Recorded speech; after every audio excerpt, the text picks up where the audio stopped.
Hello दोस्तों, JTC academy में आप सभी का स्वागत है। दोस्तों, हमारी एक्सरसाइज 1.1 जो क्लास 10th की हमने स्टार्ट की थी, उसका question number first and second हम सॉल्व कर चुके हैं। बाकी के जितने भी क्वेश्चन बचे हुए हैं उनको हम इस वीडियो में कंप्लीट कवर करने वाले हैं। तो दोस्तों, जो हमारी तैयारियां हैं वो बोर्ड को लेकर के चलती रहेंगी, लेकिन अभी हम बढ़ते हैं क्वेश्चन नंबर थर्ड की तरफ। क्वेश्चन नंबर थर्ड क्या है हमारे पास? अभाज्य गुणनखंड विधि द्वारा निम्नलिखित पूर्णांकों के एलसीएम और एचसीएफ ज्ञात कीजिए। अब सबसे पहले तो आपको पता होना चाहिए कि हमारे एलसीएम कैसे निकलते हैं और एचसीएफ कैसे निकलते हैं। इसकी एक इजी ट्रिक है, आइए जानते हैं। पहला पार्ट है हमारे पास, हमने एचसीएफ और एलसीएम किस किस का निकालना है? 12, 15 एंड 21 के। तो सबसे पहले हम 12 के निकालेंगे। तो 12 का क्या आएगा?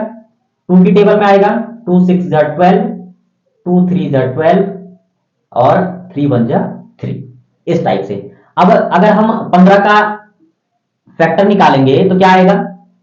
3 से वो 3 पंजे 15, 5 कम 5। 21 का क्या होगा?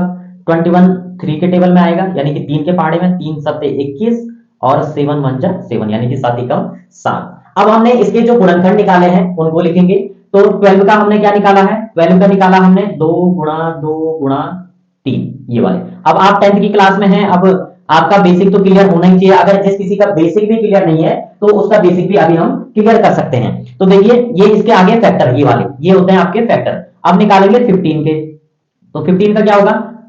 3 गुणा 5। वैसे ही 21 के क्या आएंगे? 21 का आएगा आपके पास 3 इंटू 7। अब सबसे पहले हम निकालेंगे एचसीएफ। क्या निकालने वाले हैं? एचसीएफ निकालने वाले। तो इनका एचसीएफ कैसे निकालेंगे? एचसीएफ निकालते हैं हम जो इनमें कॉमन नंबर होता है। तो कॉमन नंबर क्या दिख रहा है?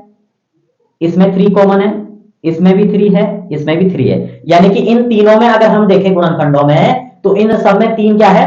कॉमन है। अब कॉमन है तो एचसीएफ क्या हो जाएगा? एचसीएफ हो जाएगा हमारा 3। ठीक है।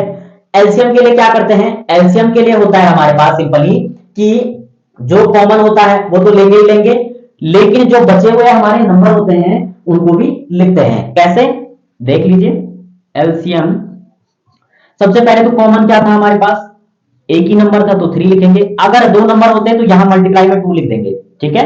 अगर 2 होता कॉमन तो तब लिखते हैं, लेकिन हमारे पास कॉमन क्या था? सिर्फ 3 था इन सब में, तो हमने एचसीएफ क्या ले लिया? 3 ले लिया।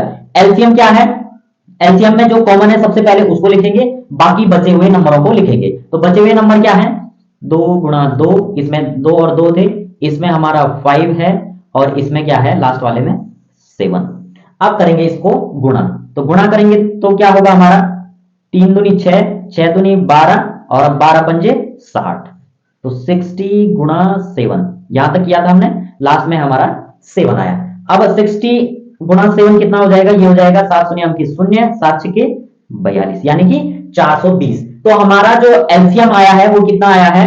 एलसीएम आया है हमारा 420 और एचसीएफ कितना आया है? 3।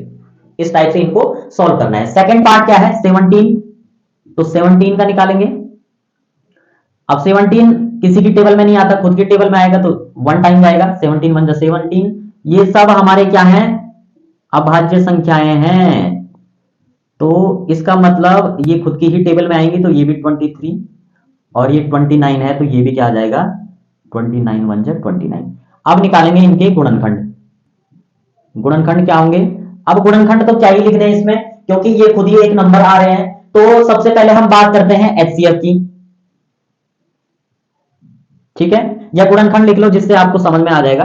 गुणनखंड क्या है? 17 का आया 17। अब इसको भी लिखना पड़ेगा हमें इसमें 1, क्योंकि इसमें कॉमन तो कुछ नहीं है, तो इसलिए हमें 1 भी लेना पड़ेगा। जो हमारा लास्ट में बचता है उसको भी लेते हैं। ठीक है।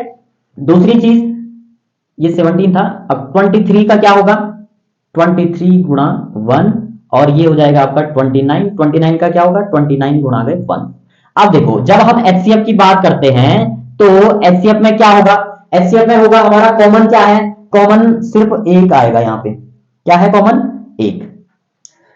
तो एचसीएफ हो जाएगा इसका 1। एलसीएम क्या होगा? एलसीएम होगा हमारा ये वाला 23, ये 23 मल्टीप्लाई, सॉरी पहले 17 है तो पहले 17 लिखेंगे। 17 मल्टीप्लाई 23 मल्टीप्लाई आपका 29, ये आ जाएगा आपका एलसीएम। अब इनको गुणा करेंगे तो कितना आएगा? देखिए, पहले गुणा करेंगे किसकी? 23 एंड 17 की। 7 7 या 21 का 1 कैरी 2 7 दूनी 14 2 16 16 का 16 एक से करेंगे तो वही वैल्यू आएगी 23 1 का 1 और ये आ जाएगा 6 3 9 2 1 3। अब इसको गुणा करेंगे इससे, यानी कि ये कितना आया हमारा 391 गुणा 29। अब इसकी गुणा करेंगे 391 गुणा 29, 9 कम 9 9 9 81 81 का 1 हासिल 8 9 क्या 27 और 8 35 गुणा 2 कम 2 2 9 18 की 8 हासिल 1 2 क्या 6 1 7 9 का 9 2 1 3 8 और 5 13 13 का 3 हासिल 1 7 3 10 1 11। यानी कि हमारे पास क्या आया, हमारे पास आया 11339। ये क्या है हमारा एलसीएम, जो कि हमें यही फाइंड करना था। एलसीएम ये रहा, एचसीएफ ये रहा आपका। अब बढ़ते हैं इसके थर्ड पार्ट की तरफ। थर्ड पार्ट है हमारे पास 8 9 और 25, यानी कि 8 9 और 25 के क्या निकालने हैं हमने, अभाज्य गुणनखंड निकालना है और उसके बाद हमने एलसीएम और एचसीएफ निकालना है। तो 8 के निकालेंगे पहले गुणनखंड, 2 चक्कू 8 2 दूनी 4 2 एकम 2। अब निकालेंगे 9 के, 3 तिहाई 9 3 एकम 3, ठीक है। अब निकालेंगे 25 के, तो ये 5 से होगा 5 5 25 5 एकम 5, ठीक है। 8 के गुणनखंड आए 2 गुणा 2 गुणा 2। 9 के कितना आए, 9 के आए हमारे पास 3 गुणा 3 और हमारा 25 के क्या आए, 25 के आए हमारे 5 गुणा 5, ठीक है। अब इसमें क्या होगा, सबसे पहले हम एचसीएफ निकालेंगे। तो एचसीएफ में क्या होगा, एचसीएफ इनमें कॉमन कुछ भी नंबर नहीं है, सब में अलग अलग नंबर है। तो जिन किसी भी नंबरों में आपका कॉमन फैक्टर नहीं दिखता है आपको, तो उसका कॉमन फैक्टर हमेशा 1 होता है। वो कैसे, यहां देखिए, ये भी एक फैक्टर है, ठीक है, जिसको हम लिखते हैं, अगर मल्टीप्लाई करेंगे तो सेम वैल्यू आएगी, इसलिए हम इनको लिखते नहीं है। तो एचसीएफ कितना हो जाएगा, एचसीएफ हो जाएगा 1। अब बात करते हैं एलसीएम की। तो एलसीएम में क्या होगा, कॉमन तो कुछ भी नहीं है, तो यानी कि ये हम नंबर हमें सारे लिखने पड़ेंगे। तो कितना हो जाएगा 2 गुणा 2 गुणा 2, फिर हो जाएगा 3 गुणा 3 गुणा 5 5 गुणा 5। ये कितना हो जाएगा, ये हो जाएगा 2 दूनी 4 4 दूनी 8 8 या 24, तो ये हो जाएगा 24 गुणा।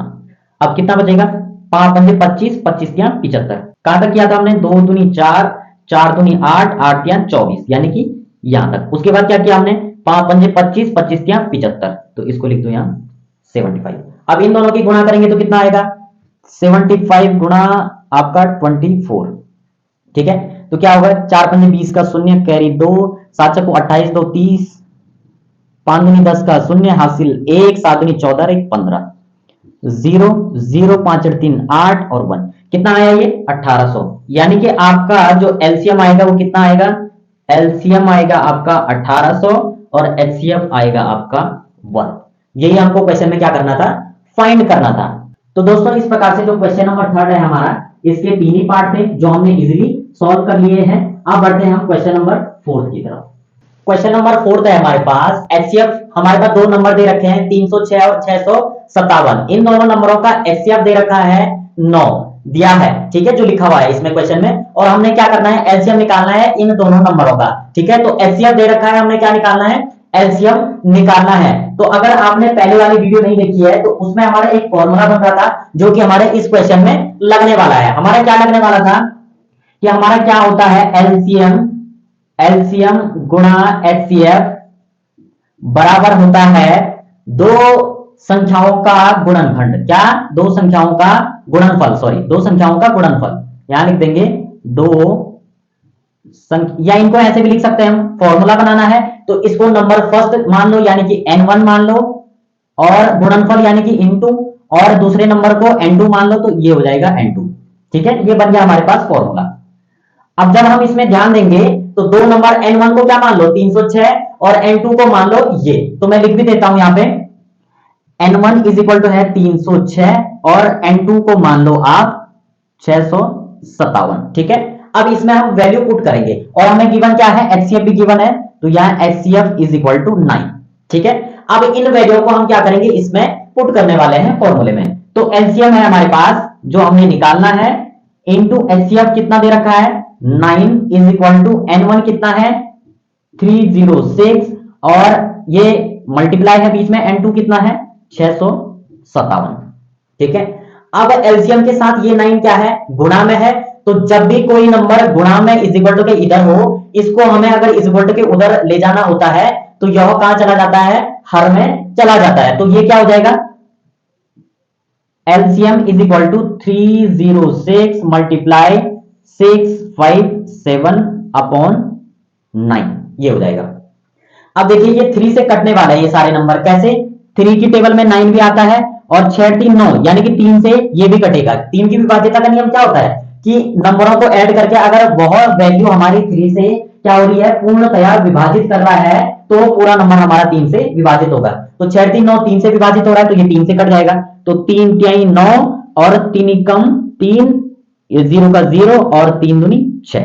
ठीक है, अब देखो इसको भी हम चेक करेंगे तो 6 7 कितना होता है 13 और 13 5 होता है 18, तो 18 3 से कट जाता है, 3 से क्या 18, तो यानी कि ये इससे कट जाएगा तो कितना होगा 3 दूनी 6 3 कम 3 यहां से 2 बचेगा ये 27 हो जाएगा, 3 नंबर 27 यानी कि ये पूरा पूरा कट गया 3 से। अब क्या आया हमारे पास आया 102 गुणा 219। अब इन दोनों नंबरों को क्या कर देंगे गुणा कर देंगे, तो यहां हो जाएगा हमारा 219 गुणा 102, इसको गुणा कर दो, 2 नंबर 18 की 8 हासिल 1 2 कम 2 3 2 दूनी 4, 0 से करेंगे तो 0 ही आएगा। ठीक है, अब लास्ट वाले नंबर यानी कि 1 से करेंगे तो सेम वैल्यू आएगी, तो ये हो जाएगा हमारा 219। ठीक है, अब 8 का कितना आ जाएगा 8 3 का 3 9 4 13 13 का 3 हासिल 1 1 1 2 हो जाएगा और 2, यानी कि इसको गुणा करने पे कितना आया हमारा 2 2 3 3 8, यानी कि इन दोनों नंबरों का जो एलसीएम है वो क्या हो जाएगा 22,338। यहां लिख दो एलसीएम जो हमको फाइंड करना था, यही क्या है आपका आंसर। तो दोस्तों इस प्रकार से हमारा जो क्वेश्चन नंबर 4 है उसको भी हमने इजीली तरीके से शॉर्ट फॉर्म में कन्वर्ट किया हुआ है। आपके लिए मैंने क्या किया है शॉर्ट फॉर्म में कन्वर्ट करके हमने क्या किया इसको सॉल्व कर लिया है। लेकिन अगर आपको एलसीएम निकालना होता तो आप पहले इनके गुणनखंड करते फिर एलसीएम निकालते, इसलिए हमने क्या बनाई है आपके लिए एक शॉर्ट ट्रिक बनाई है जिससे कि हमें क्या मिल गया इसका एलसीएम मिल गया इजीली तरीके से। तो अब बढ़ते हैं हम क्वेश्चन नंबर 5 की तरफ। क्वेश्चन नंबर 5 है हमारे पास, जांच कीजिए कि क्या किसी प्राकृत संख्या n के लिए संख्या 6n अंक 0 पर समाप्त हो सकती है। हमने बताना है कि क्या यह समाप्त हो सकती है या नहीं, हमें पता करना है। तो हमें पता है कि कोई भी संख्या 0 पर तभी समाप्त होती है, उसके लिए एक प्रॉपर्टी होती है, क्या होती है कि वह 2 into 5 और ब्रैकेट के बाहर इसकी पावर n, यानी कि वह इस फॉर्म में होनी चाहिए तभी जाकर के वह संख्या 0 पर समाप्त होगी। अब वो कैसे होगी वो मैं आपको बता देता हूं। अगर मैं कोई नंबर 10 लूं, ठीक है, अगर मैं 10 लूं तो 10 के अगर मैं गुणनखंड करूंगा तो क्या आएगा 2 गुणा 5, ठीक है, यानी कि 0 वाला नंबर हमें पता करना है ना, 0 पर समाप्त हो सकती है, तो 0 पर समाप्त कैसे जब ये आएगा। दूसरी 0 वाली संख्या क्या, अगर मैं 20 लूं तो इसका कितना हो जाएगा 2 दूनी 4 पंजे 20, इसमें भी क्या बन रहा है आपका 2 गुणा 5 बन रहा है। अगर मैं तीसरा नंबर लूं तो तीसरा नंबर अगर मैं 30 लूं, ठीक है, तो 30 के लिए क्या हो जाएगा इसमें हो जाएगा 2 गुणा 3 गुणा 5।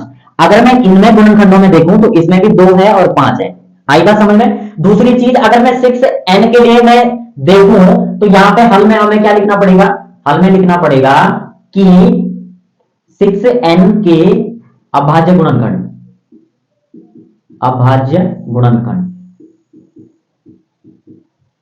क्या होंगे इज इक्वल टू 2 गुणा 3 और ब्रैकेट में n, आई बात समझ में। ठीक है, अगर मैं 6 के अगर n की वैल्यू अगर मैं क्या लूं, अगर मैं n की वैल्यू 1 लूं तो 6 की पावर 1 यानी कि 6 आ जाएगा, तब भी 0 पे समाप्त नहीं हो रहा है। अगर मैं n की वैल्यू 0 लूं तो क्या हो जाएगा 6 की पावर 0 यानी कि ये क्या हो जाएगा 0 हो जाएगा। अब 0 तो पावर होती नहीं है किसी की भी, आई बात समझ में, तो यानी कि 0 तो पावर होती नहीं है, हमेशा 1 होती है किसी की भी पावर, तो यानी कि ये तो नहीं होने वाला। ठीक है, तो हमारा अगर मैं n की वैल्यू 2 लूंगा तो 6 का स्क्वायर कितना होता है 36, देखो ये भी नहीं होगा। अगर मैं 6 की पावर 3 लूं तो ये कितना हो जाएगा 219 हो जाएगा। ठीक है, तो जब आप इनको सॉल्व करोगे तो कितने भी पावर ले लो, यह कभी भी जीरो पे समाप्त नहीं हो सकती है। तो दैट मीन्स इसके लिए हमने इसके गुणनखंड किए तो क्या आया, 2 गुणा गए 3। लेकिन हमें पता है कि अगर हमें अंतिम अंक जीरो पर समाप्त चाहिए तो उसके जो प्रॉपर्टी होती है वो ये होती है, 2 गुणा 5 आना ही चाहिए उसके गुणनखंडों में। तो लिखेंगे हम जबकि जबकि हम जानते हैं कि हम जानते हैं कि कोई भी प्राकृत संख्या जीरो पर तभी समाप्त होगी जब उसके अभाज्य गुणनखंड 2 गुणा 5 की पावर n के रूप में हो।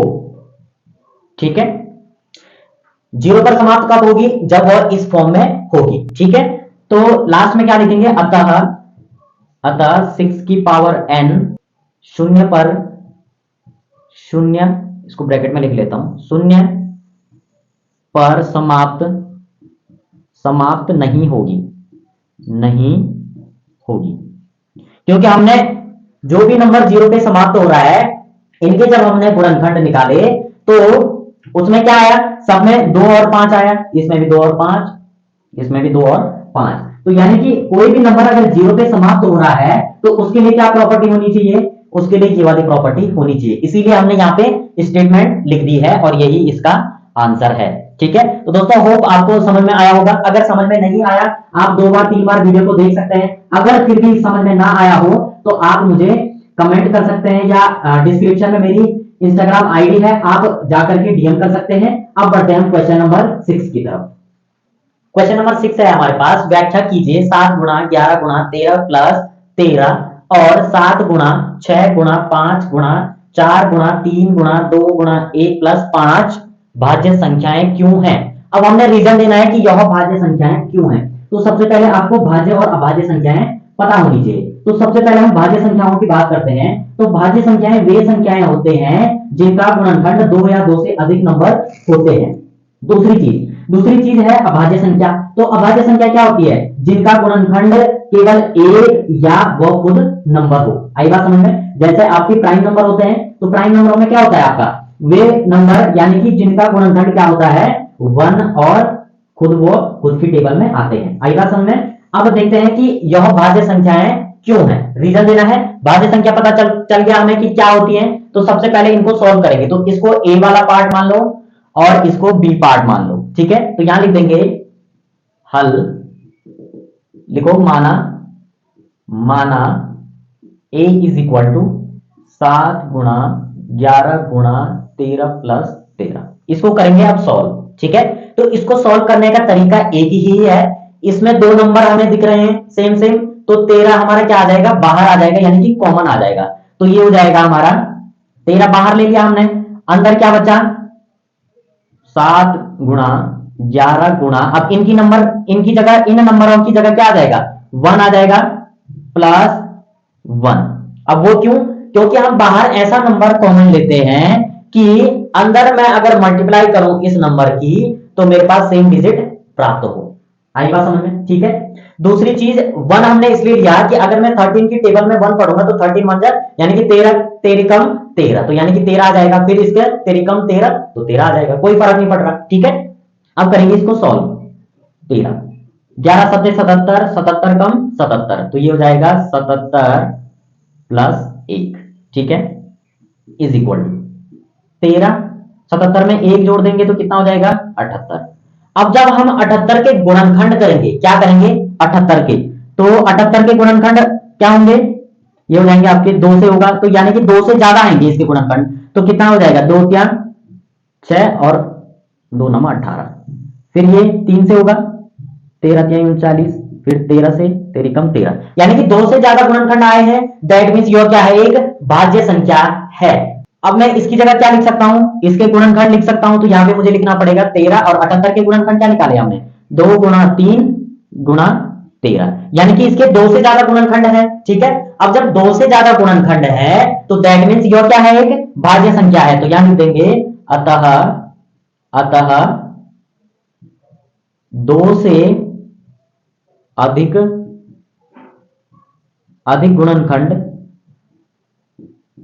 गुणनखंड होने के कारण यह एक भाज्य संख्या है। क्या लिख देंगे, यह एक भाज्य संख्या है। ठीक है, अब बी वाला पार्ट को सॉल्व करेंगे हम, तो यहां पे लिख देंगे तथा, ठीक है, तथा b इज इक्वल टू कितना है आपके पास, 7 गुणा 6 गुणा 5 गुणा 4 गुणा 3 गुणा 2 गुणा 1 प्लस 1। ठीक है, अब करेंगे इसको सॉल्व। अब इसमें कॉमन क्या दिख रहा है हमें, इसमें हमें सबसे पहले तो, अच्छा लास्ट में 5 था इसका, तो यहां 5 लिख देंगे। ठीक है, इसमें कॉमन क्या दिख रहा है हमें, 5 दिख रहा है कॉमन, तो यहां क्या आ जाएगा, बाहर 5 आ जाएगा, और इनकी जगह क्या आ जाएगा, 1 आ जाएगा। तो 7 गुणा 6 गुणा 1, इसकी जगह क्या आ गया, 1, क्योंकि 5 हमने बाहर कॉमन ले लिया है। ठीक है, तो 4 गुणा 3 गुणा 2 गुणा 1 प्लस ये भी हमने बाहर कॉमन ले लिया है, तो यहां बचेगा 1। ठीक है, अब करेंगे इसको सॉल्व।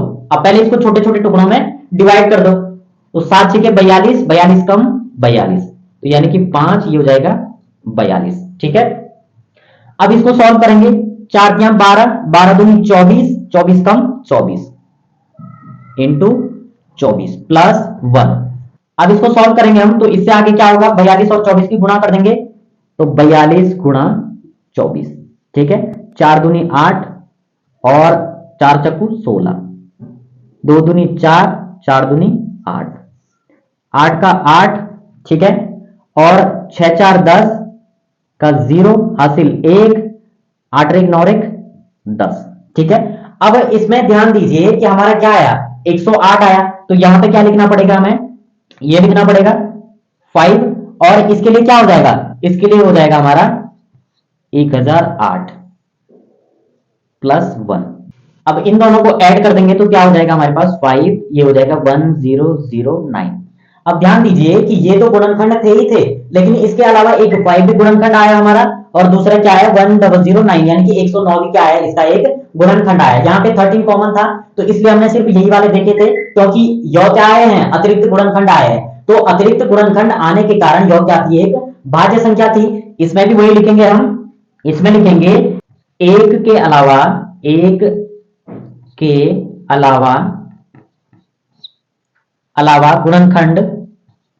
गुणनखंड होने के कारण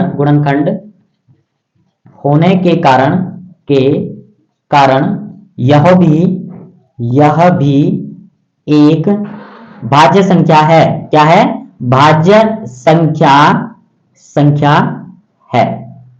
तो दोस्तों इस प्रकार से जो क्वेश्चन नंबर 6 है हमारा वो कंप्लीट हो चुका है। इसी टाइप से इसको सॉल्व करना है, और उसके लिए हमने क्या देनी है, स्टेटमेंट देनी है। अब बढ़ते हैं हम क्वेश्चन नंबर 7 की तरफ, जो हमारे एक्सरसाइज 1.1 का लास्ट क्वेश्चन है। ठीक है, क्वेश्चन नंबर 7 है हमारे पास, किसी खेल के मैदान के चारों ओर एक वृत्ताकार पथ है। इस मैदान का एक चक्कर लगाने में सोनिया को 18 मिनट लगते हैं, जबकि इसी मैदान का एक चक्कर लगाने में रवि को 12 मिनट लगते हैं। मान लीजिए कि वो दोनों एक ही स्थान और एक ही समय पर चलना प्रारंभ करके एक ही दिशा में चलते हैं, कितने समय बाद वे पुनः प्रारंभिक स्थान पर मिलेंगे। क्या कह रहा है कि एक वृत्ताकार पथ है, तो सपोज कोई वृत्ताकार पथ है इस टाइप से, ठीक है, और वो क्या करते हैं कि सपोज यहां से चलना शुरू करते हैं, ठीक है, तो यहां से जब चलते हैं इस तरफ से, ठीक है, तो सोनिया कितने मिनट लेती है, सोनिया लेती है आपका 18 मिनट, और वहीं पे आपका रवि लेता है 12 मिनट।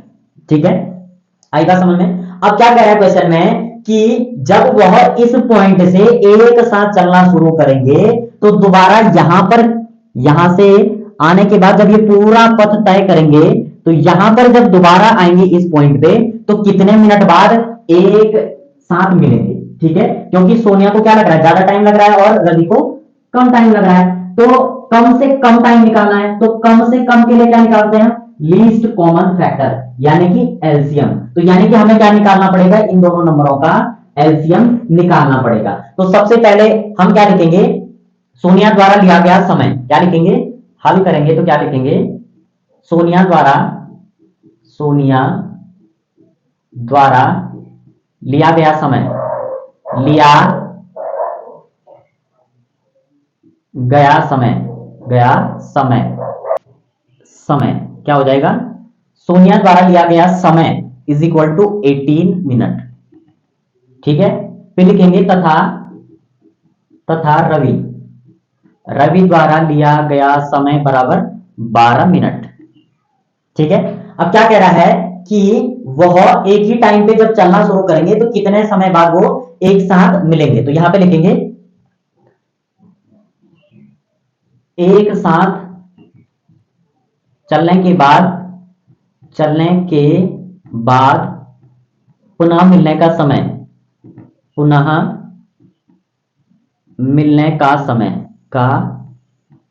समय बराबर क्या हो जाएगा। इसके लिए क्या करेंगे, हम पहले 18 के गुणनखंड निकालेंगे, फिर 12 के गुणनखंड निकालेंगे।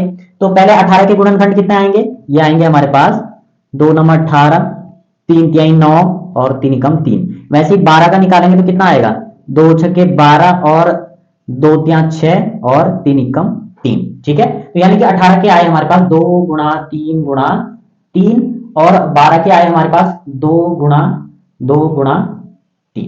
ठीक है, तो एलसीएम में क्या करते हैं, पहले देखते हैं हम कॉमन कौन सा है। तो कॉमन पहले 2 है, तो एलसीएम इज इक्वल टू हो जाएगा 2, और दूसरा नंबर कौन सा आ रहा है, एक कॉमन ये है तो 3। अब कौन से नंबर बच रहे हैं, एक 3 बच रहा है, एक 2 बच रहा है, तो यहां लिख देंगे 3 × 2। ठीक है, अब कर देंगे इनकी गुणा, तो कितना आ जाएगा, 2 तिहाई 6, 6 तिहाई 18, 18 दूनी 36, यानी कि 36 मिनट बाद ये क्या मिलेंगे, आपस में मिलेंगे। तो यहां पर लिख देंगे अतः सोनिया और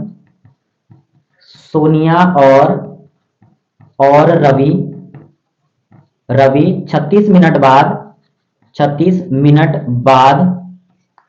मिनट बाद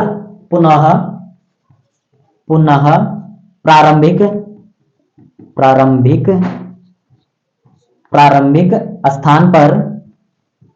स्थान पर मिलेंगे। यानी कि यहां से जब साथ चलेंगे, इस पॉइंट से यहां से जब साथ चलेंगे दोनों, तो पूरा चक्कर लगाने के बाद 36 मिनट बाद क्या मिलेंगे, इस पॉइंट पे मिलेंगे। क्या मिलेंगे, 36 मिनट बाद वो क्या मिलेंगे, इस पॉइंट पे मिलेंगे। तो दोस्तों इस प्रकार से, जिस प्रकार से ये इतना बड़ा क्वेश्चन दिया हुआ था हमारे पास, तो आंसर कितना है इसका, बिल्कुल छोटा। तो कभी भी बड़ा क्वेश्चन देख करके घबराए नहीं, क्योंकि उसका सॉल्यूशन क्या होता है, हमेशा छोटा ही निकल के आता है। तो दोस्तों इस प्रकार से हमारी जो एक्सरसाइज 1.1 कंप्लीट हो चुकी है, इसमें केवल 7 क्वेश्चन थे आपके, जो कि हमने कंप्लीट कर लिए हैं। तो दोस्तों अगर आपको यह वीडियो अच्छी लगे तो वीडियो को लाइक, शेयर एंड सब्सक्राइब करके बेल आइकन को जरूर प्रेस करें। और आपको जितने भी मैंने क्वेश्चन कराए हैं, अगर किसी भी क्वेश्चन में अगर थोड़ा सा भी डाउट हो तो आप मुझे कमेंट में पूछ सकते हैं, या मुझे इंस्टाग्राम आईडी मैंने डिस्क्रिप्शन में मेंशन की हुई है, तो आप जाकर के मुझे डीएम भी कर सकते हैं। और इससे पहले वाली वीडियो अगर किसी ने नहीं देखी है तो डिस्क्रिप्शन में आपको उसका लिंक भी मिल जाएगा। तो दोस्तों तब तक के लिए बाय बाय।